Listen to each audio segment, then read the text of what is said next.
So, hello and welcome to another session of Talking Asperger's with Andrew. And it's good to have you all here. Hello, welcome. Thank you. Hello. Thank you. So what I thought I'd do today is, seeing as we know each other a little bit now, I would skip the intro and just go into what it was I was going to talk about today. And the next few sessions are going to be me talking about the 12 positive aspects of Asperger syndrome. Obviously, there's 12 of them. They cover a whole range of traits and characteristics. And I want to start with one that is particularly relevant to me, and that is focus. I can be a very focused person. And by that, I am absolutely railway line nailed to what I'm doing, particularly when I'm writing. If I'm writing, then there's got to be a nuclear war outside to stop me from writing. I am absolutely nailed in, and I will not be distracted by what's going on the phone, what's going on with social media, even sometimes not what's going on with Leslie downstairs, Or even now. or even now. So it's I just get into this mental state where I am doing something and it's writing, and I'm there. It's very difficult to explain that, other than I take it very seriously what I'm doing, particularly when I'm writing, and so I view it like a job. Like I'm putting in a shift. I'm here to do a day's worth of writing, and so I'll be up, I'll be breakfast, and I'll be sat at my computer and I'll be writing, and I will just absolutely pick up from where I've left off before and just go. And we were talking about it earlier on. We were. And I said, and Andrew said, what would you say about my focus? And I said, and I won't say exactly what I said because I did kind of swear, but I said, you have laser military grade focus. That's true. Military, kind of. Yeah, I would say that. Even when I was working, when I was at work and I'd be given something to do, that would be what I was doing. I wouldn't be interested in what the people are doing next to me, having conversations when they should be working. I wouldn't get involved in any of that. It would be, I've got a piece of work to do, and bang, blinkers are on, and I am going to do that piece of work. And that's just how I am. I'm wired that way to do something. I mean, take another example. If we're having, back in the old days before COVID, if we had friends around and I'm doing cooking dinner, then woe betide anyone getting in my way when I'm at the cooker and I'm cooking and I'm preparing everything and I'm baking and I've got all my ingredients lined up. And if someone comes in and, what are you doing here? Go away. I'm focused on what I'm doing, and I'm doing the cooking. So yeah, it's one of those things that it can have a negative connotation as well. I had an example on Monday night. I was at a meeting, and I was asked to give the vote of thanks.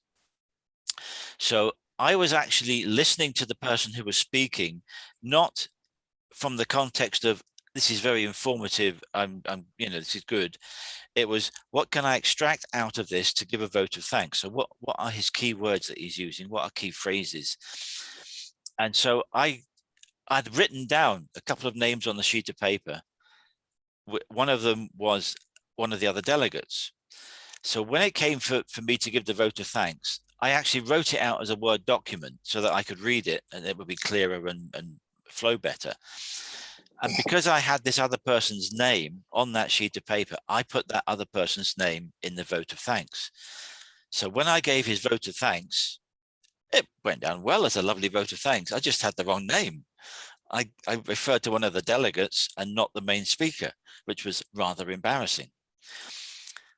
The problem was, I was still focused on this when I went to bed. And when I woke up on Tuesday morning, the first thing, the absolute first thing that went through my head was, I screwed up that vote of thanks on Monday night last night, because it was the focus of my head. And it's taken me a while to try and extract myself out from that. And I was wondering whether Damien or Laura has got any examples of when they are absolutely laser focused on something. Got to share? For me, maybe it's if I'm studying something that's that I really want to try to understand. For example, maybe a scientific paper, and I will forget everything else apart from until I understand the whole thing. I find that unless I have read and understood the whole thing, then I feel that I understand nothing. So I'm almost like just concentrating on that one job until I finish, forgetting anything, whether it's eating or and sometimes if it goes over more than one day, I can get up next morning and it's not a question of getting up and washing or having breakfast, getting up and sitting at the desk and starting again, because it's still in my mind and I just want to continue until I've complete. So that's probably one example. I mean, maybe other examples are conversations. I hate getting involved in conversations in the office, and some people would suggest I'm rude because I sort of sweep it aside or make a statement that I think is perfectly fine, but these conversations even go on forever for me sometimes, and so I don't get involved. I absolutely agree. I hated the office tittle tattle that was going on. I saw no need for it, and people that would gather in the kitchen and spend 15 minutes making their cup of tea because they were chit chatting away, or in the secretary's office and the photocopier where they'd be chit chatting away. No. Yeah, but they're doing that, Andrew, because they don't like work as much as you do. Well, but they're not paid to idle chit chat, Leslie. They're paid to work. This is a belief, not a fact. No. For me, it's the idle chit chat. It's the content that I don't understand, because people then ask my opinion and I say I don't care. Yes, because the people go on and on about a subject. It's yeah. And, I've never understood why. I completely relate to that, and I have people have said to me in exactly those circumstances, "What do you think, Andrew?" I said, "I don't know, and I don't care." And they look at me and they think, "How rude!" They then say, "I'm rude." Exactly that. They say, "I'm rude." And I think, well, I'm not being rude. You asked for my opinion. I don't care. I'm not interested. I've got something to do. Laura, how does it get you? Okay, so there are two different kind of focus. One is when I'm working on something. So maybe I'm writing an email or I'm checking some information, and people may just come and talk to me, like maybe my son or my husband. I may even answer the question, but I'm not really answering the question. So afterwards, they may tell me, "You said it was okay with you," and I said, "But I never answered that question. I don't know. When did you ask me that question?" "We said it was all right. You said yes," and I was like, "No, I never heard that before." So I may actually answer to someone who's coming while I'm doing something, but it's disconnected from my brain. I'm not actually doing that. I don't know if this happens to you as well. Yeah. I split focus. When I was working as a veterinary nurse, people were always coming through from reception and saying, "Oh, Mrs. So-and-so wants to know if she can have X amount of tablets for her cat," or "Mr. So-and-so wants to know if he has to take the bandages off now." And I would be actually probably doing an anesthetic or doing something for an animal myself who's under anesthetic with another person, really, really involved in that. And so part of me would be answering them. But they used to say, "You're so rude when we talk to you," and and I go, "I'm not rude. It's just that what's talking to you is the part of me that's not concentrating on what I'm actually doing." Yeah, exactly. And so you're only getting, you're not getting the chatty, "We're going to have a conversation here" person, because I'm busy.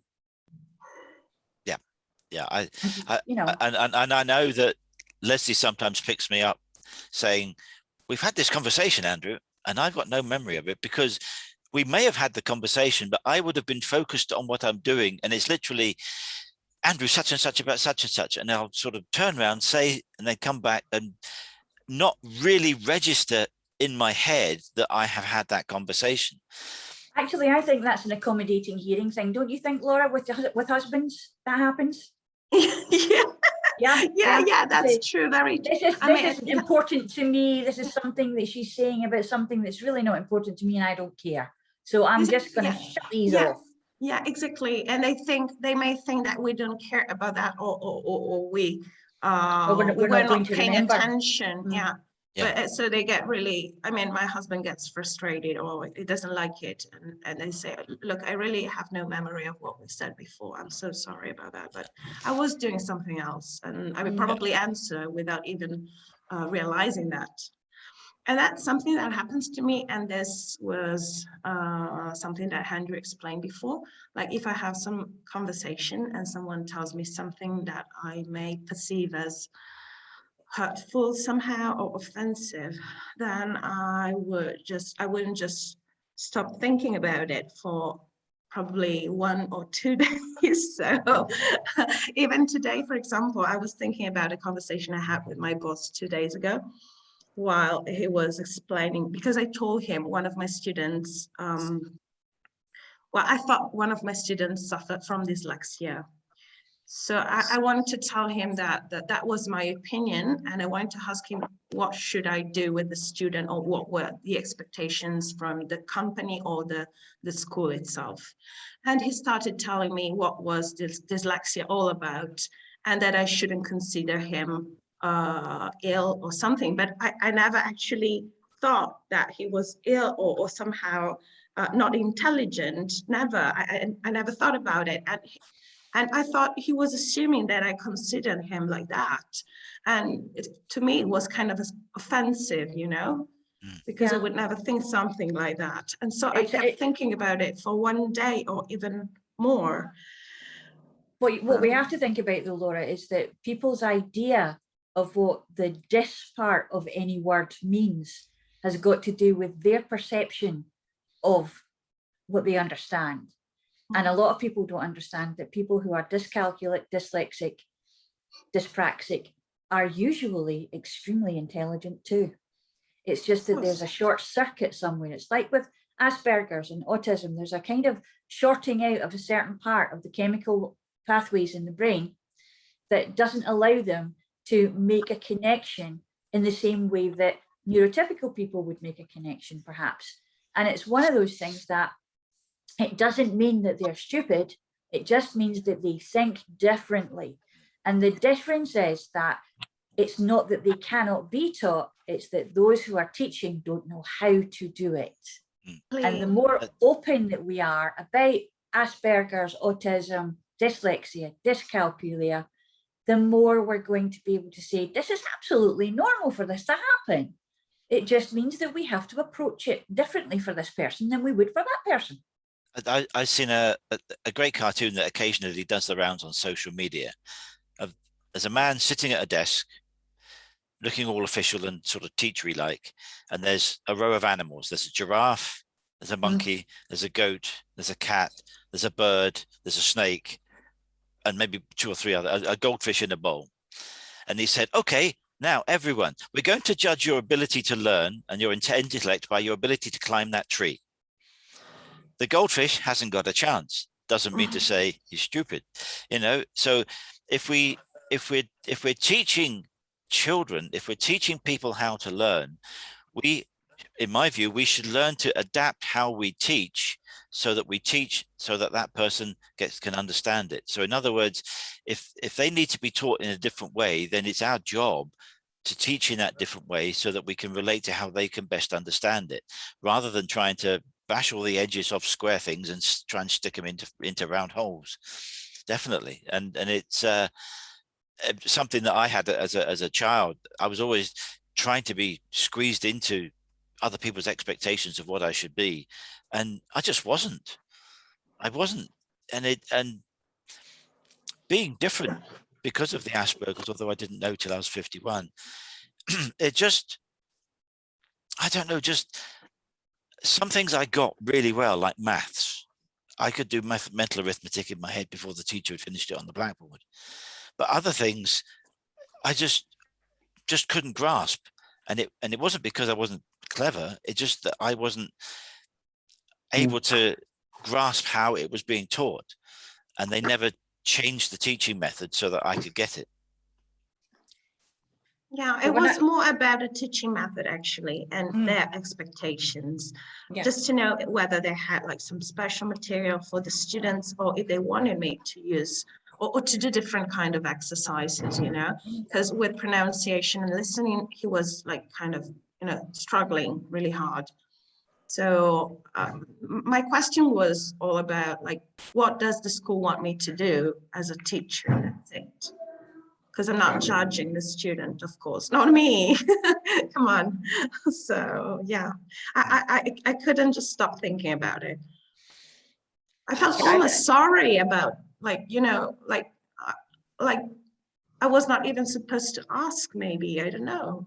it's one of those things that I think that people generally, not just people with Asperger's, but many people generally who have a little bit of self-esteem issue going on, is that you take it on, you take the responsibility of that on, and actually it's not yours, it's theirs. Mhm. That's something to remember in future. You actually have the students' ideas and good in mind, and you want to be able to say, I can teach you this, Mhm. so that you're actually, excuse the pun, you're actually speaking their language. Yes. Yeah. I think the other thing that comes out of what you've just said, Laura, is just a very simple word, but you care. Mm. You care about your students getting it right, and how they can best understand what you're teaching them. And if you've identified someone who's struggling for whatever reason, you want to try and help them. And we should be encouraging more of that, rather than just this rote, we've got to teach this syllabus from this book on these pages and do these three parts today and then 3 more parts on the next lesson. You care about it, and you want that person, that student, to get the best out of the class.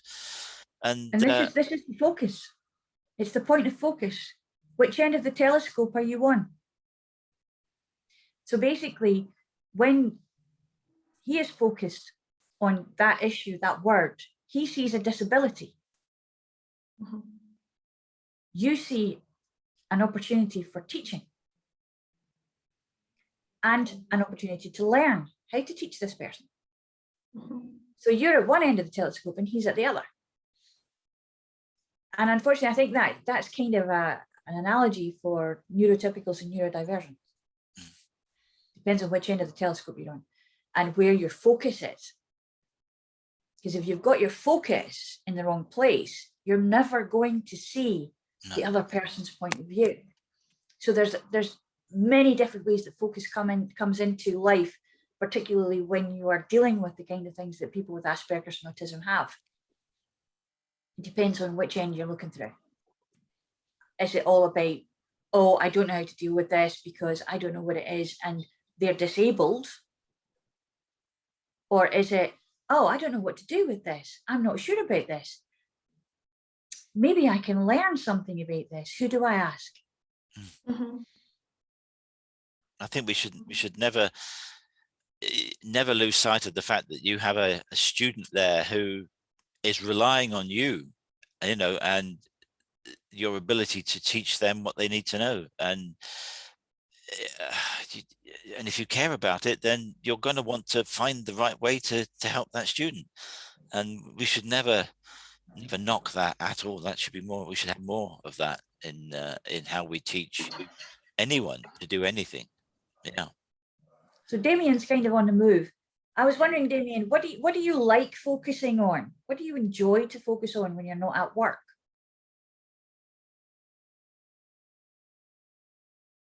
If you're still there.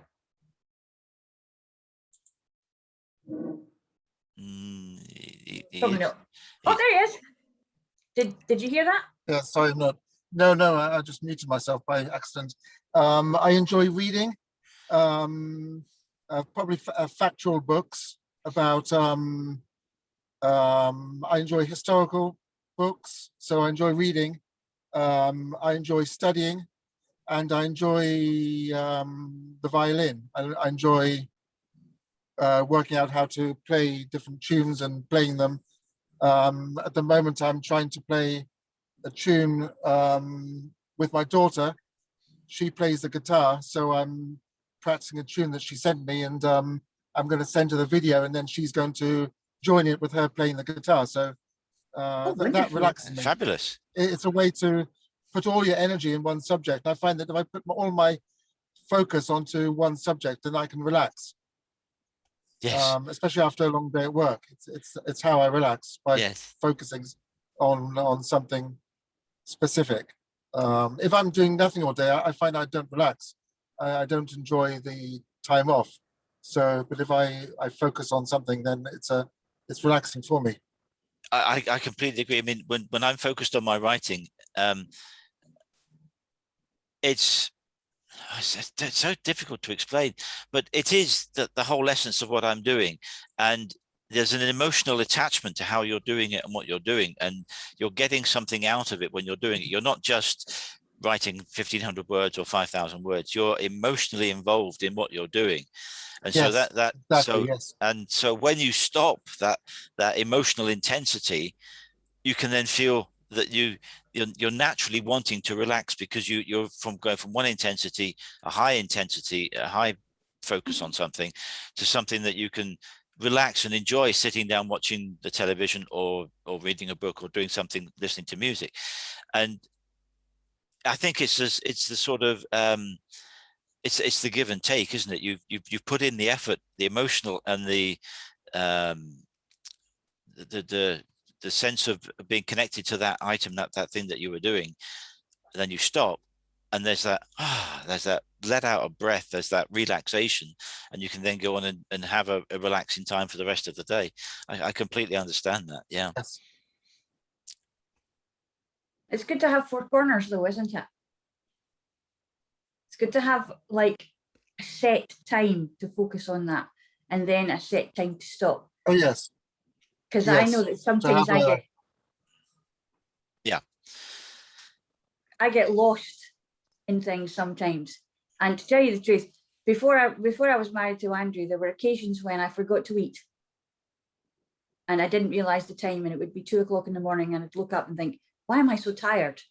And realize that I'd been actually working for something like 12 hours on something, on making something or painting something or writing something. And then the next day I would forget entirely what was going on and where I was with it and how to pick up from where I left off. Where Andrew is really good, because he's trained himself in focus, that he's got his four corners of his contract right there. And he's like, right, I'm not going to finish at the end of a chapter. I'm going to finish right at the beginning of one. And I've got notes already to know when I do that, I'm going to be able to pick it up tomorrow or later on tonight and do that. Now, I have never mastered the art of doing that. To me, it's a natural thing, because the story is in my head, and I have to get it out. So it's as though the story is complete and playing in my head, and I'm just getting a little extract of it that I'm dealing with today. So it's as though the film is running, and I've got the preview of the next half an hour of the film, and I summarize that so that I know where I'm taking off on the next day. I regularly would make some notes or bullet points. It might be something simple like, this is where Dave and Sue go to the cinema for their first kiss. Dave trips over the curb and breaks his foot, or something like that. That way, lovely. Yeah, or whatever it is, whatever it is. And so that would be what I would put at the end of what I've written, so that when I come back to it the next day, I'll read the last page or two, know I've got my notes, and bang, I'm straight there. I don't need to warm up to get back into the swing of it. I'm just there. Is that something like what you do for lessons, Laura? Do you like build your lessons that way so that you know where you're going to pick up for the next lesson? Do you have a formula that you do for that when you're focusing on lesson making?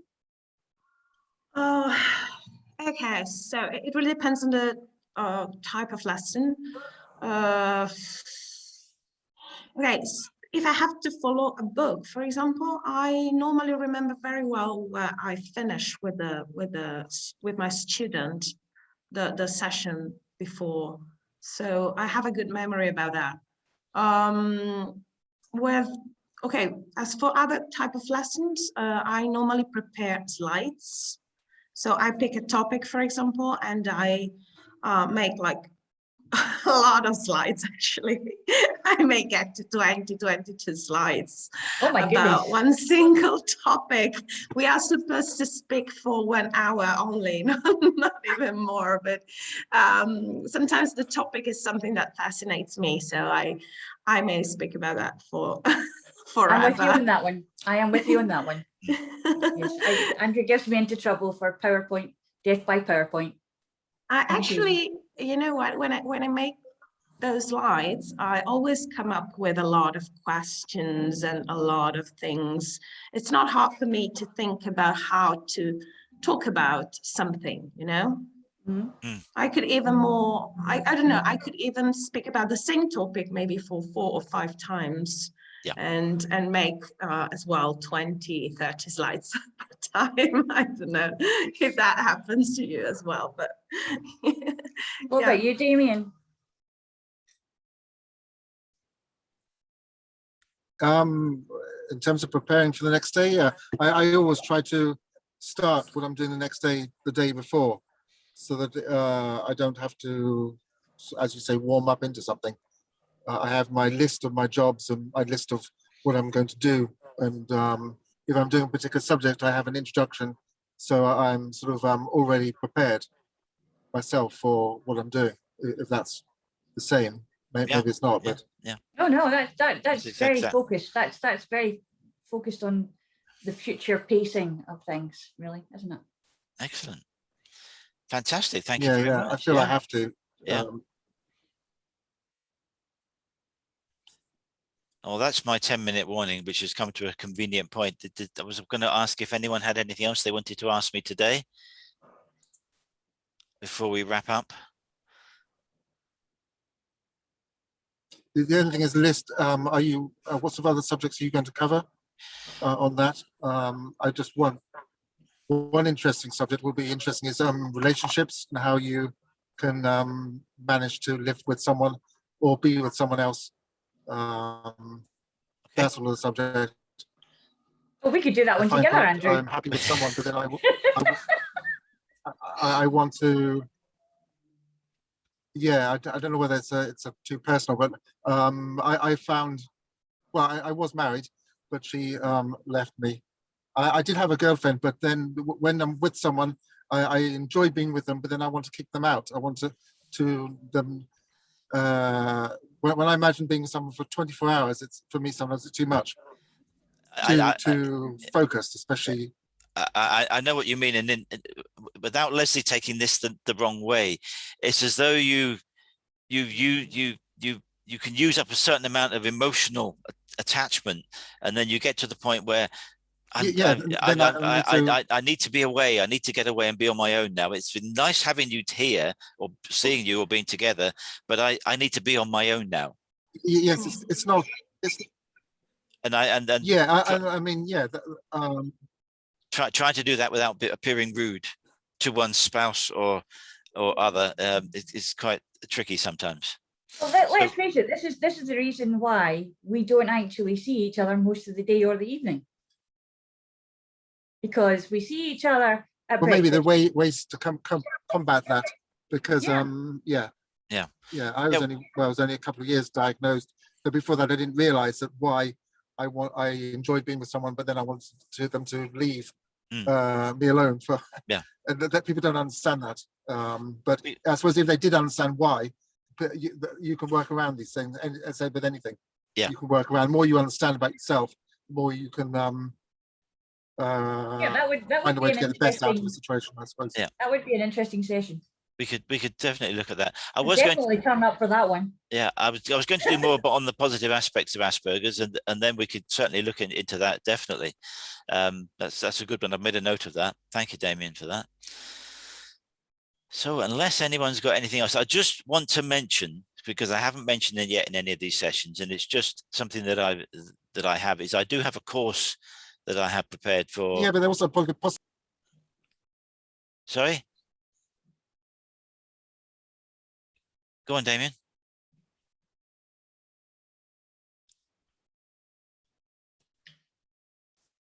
I'm not sure if you can hear me.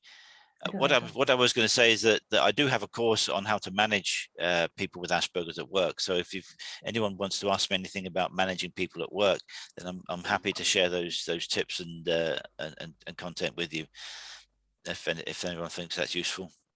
Or indeed being managed at work. Yes, exactly. Yeah. So I would like to thank you both and Cool. Leslie for coming on again today. Sorry, Damien, go on. Great. That's okay. Oh, okay. So I'd like to thank you for being here, and I'd hope to see you again next week on another session with Talking Asperger's with Andrew. So if I just